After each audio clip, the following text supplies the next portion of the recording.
اعوذ باللہ من الشیطان الرجیم بسم اللہ الرحمن الرحیم۔ شام کا دوسرا سفر اور شادی۔ تقریباً 25 سال کی عمر میں آپ صلی اللہ علیہ وآلہ وسلم نے شام کا دوسرا بڑا سفر کیا، جو حضرت خدیجہ علیہ السلام کے تجارتی قافلہ کے لیے تھا۔ حضرت محمد صلی اللہ علیہ وآلہ وسلم نے ایمانداری کی بنا پر اپنے آپ کو ایک اچھا تاجر ثابت کیا۔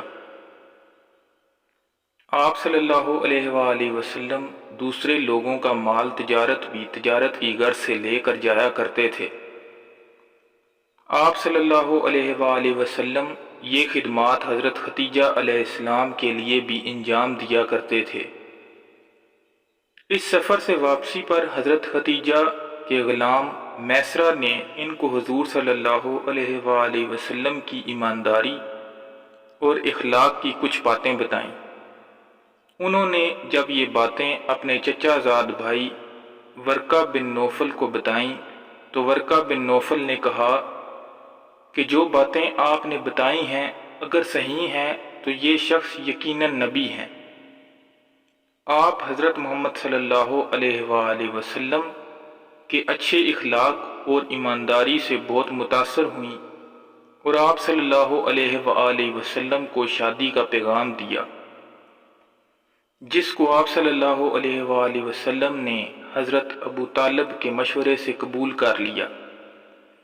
اس وقت آپ صلی اللہ علیہ وآلہ وسلم کی عمر 25 سال تھی۔ حضرت خدیجہ علیہ السلام قریش کی مالدار ترین اور معزز ترین خواتین میں سے تھیں۔ حضرت خدیجہ علیہ السلام سے آپ صلی اللہ علیہ وآلہ وسلم کی 4 بیٹیاں حضرت زینب، حضرت رقیہ، حضرت ام کلثوم اور حضرت فاطمہ پیدا ہوئیں۔ بعض علماء اہل تشیع کے مطابق حضرت فاطمہ علیہ السلام کے علاوہ باقی بیٹیاں حضرت خدیجہ علیہ السلام کی بانیاں تھیں۔ بعثت پہلی وحی۔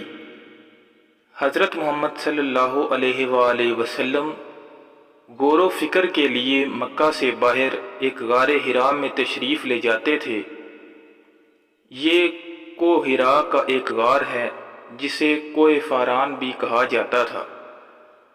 610 عیسوی میں فرشتہ جبرائیل علیہ السلام پہلی وحی لے کر تشریف لائے۔ اس وقت سورۃ علق کی وہ آیات نازل ہوئیں جن کا تذکرہ شروع میں ہوا ہے۔ اس وقت حضور صلی اللہ علیہ وآلہ وسلم کی عمر مبارک تقریباً 40 برس تھی۔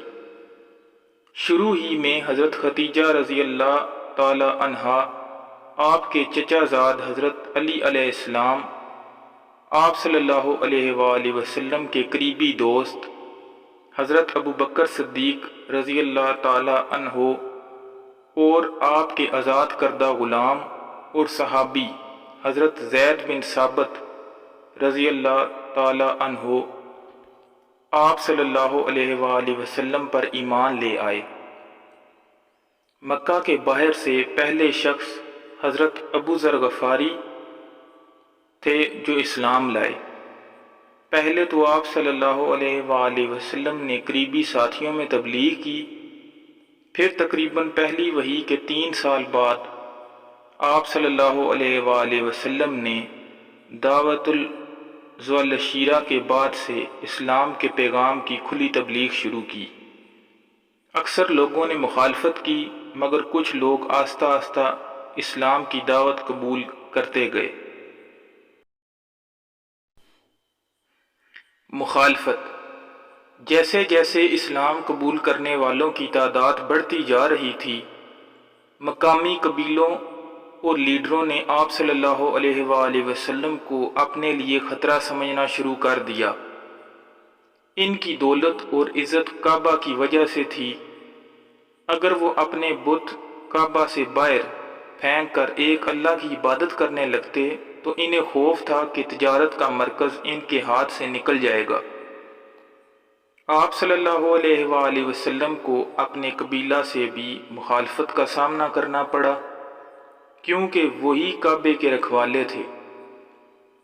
قبائل نے ایک معاہدہ کے تحت مسلمانوں کا معاشی اور معاشرتی بائیکاٹ کیا، یہاں تک کہ مسلمان 3 سال شیب ابی طالب میں محصور رہے۔ یہ بائیکاٹ اس وقت ختم ہوا جب کعبہ پر لٹکے ہوئے معاہدے میں یہ دیکھا گیا کہ لفظ اللہ کے علاوہ تمام حروف دیمک کی وجہ سے کھائے گئے ہیں۔ جب مخالفت حد سے بڑھ گئی تو آپ صلی اللہ علیہ وآلہ وسلم نے اپنے ساتھیوں کو حبشہ، جہاں ایک عیسائی بادشاہ نجاشی حکومت کرتا تھا، کی طرف ہجرت کرنے کی اجازت دے دی۔ 619 عیسوی میں آپ صلی اللہ علیہ وآلہ وسلم کی بیوی حضرت ختیجہ اور آپ صلی اللہ علیہ وآلہ وسلم کے پیارے چچا حضرت ابو طالب انتقال فرما گئے۔ اسی لیے حضور صلی اللہ علیہ وآلہ وسلم نے اس سال کو عام الحزن یعنی دکھ کا سال قرار دیا۔ معراج 620 عیسوی میں آپ صلی اللہ علیہ وآلہ وسلم معراج پر تشریف لے گئے۔ اس سفر کے دوران میں آپ صلی اللہ علیہ وآلہ وسلم مکہ سے مسجد اقصیٰ گئے اور وہاں تمام انبیاء کرام کی نماز کی امامت فرمائی۔ پھر آپ صلی اللہ علیہ وآلہ وسلم آسمانوں پر اللہ تعالیٰ سے ملاقات کرنے تشریف لے گئے۔ وہاں اللہ تعالیٰ نے آپ صلی اللہ علیہ وآلہ وسلم کو جنت اور دوزخ دکھائی۔ وہاں آپ کی ملاقات مختلف انبیاء کرام سے بھی ہوئی۔ اسی سفر میں نماز بھی فرض ہوئی۔ مدنی زندگی ہجرت 622 عیسوی تک مسلمانوں کے لیے مکہ میں رہنا ممکن نہیں رہا تھا۔ کئی دفعہ مسلمانوں اور خود حضرت محمد صلی اللہ علیہ وآلہ وسلم کو تکالیف دی گئیں۔ اسی وجہ سے آپ صلی اللہ علیہ وآلہ وسلم نے مسلمانوں کو مدینہ ہجرت کرنے کی اجازت دے دی۔ آپ صلی اللہ علیہ وآلہ وسلم نے اللہ کے حکم سے حضرت ابو بکر کے ساتھ ستمبر 622 عیسوی میں مدینہ کی طرف روانہ ہوئے اور مکہ میں اپنی جگہ حضرت علی بن ابی طالب علیہ السلام کو امانتوں کی واپسی کے لیے چھوڑا۔ حضور صلی اللہ علیہ وآلہ وسلم کے مدینہ پہنچنے پر انصار نے ان کا شاندار استقبال کیا اور اپنے تمام وسائل پیش کر دیے۔ جب آپ صلی اللہ علیہ وآلہ وسلم مدینہ پہنچے تو انصار استقبال کے لیے آئے اور خواتین چھتوں پر سے دیکھ رہی تھیں اور دف بجا کر کچھ اشعار پڑھ رہی تھیں جن کا ترجمہ یہ ہے: ہم پر 14ویں کی رات کا چاند طلوع ہو گیا، وداع کی پہاڑیوں سے ہم پر شکر واجب ہے، جب تک کوئی اللہ کو پکارنے والا باقی رہے۔